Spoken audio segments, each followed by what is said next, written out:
I have spent the best Christmas of my life since I got married, and it's making my husband panic. I'm 5 months pregnant.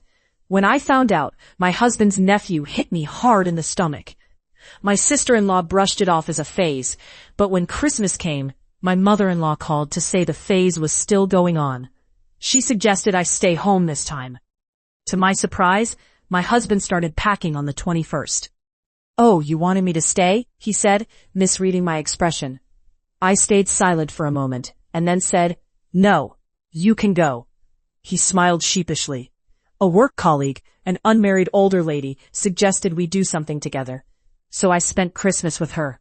I can't remember the last time I felt this happy during the holidays. I don't have a family, and my husband's was the only one I knew. For the last 15 years, I've endured my passive-aggressive alcoholic father-in-law, a pretentious mother-in-law, and a sister-in-law who peaked in high school and married the jock. This Christmas I slept in, stayed in, and ate whatever I wanted without anyone commenting on my body. No rants about how some minorities ruin things for the rest, or the latest remark about how I don't think your baby will have blue eyes, as if I really cared about that. I hated waking up at 7 a.m., and if I missed meal hours, I had to wait for the next meal because it was disrespectful not to be on time.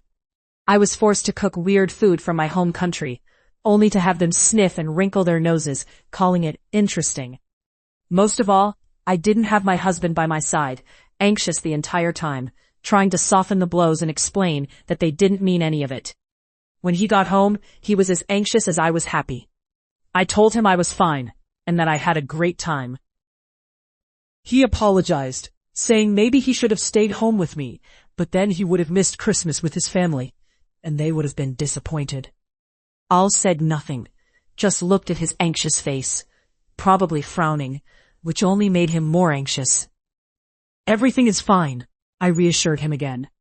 Now I understand why he is panicking.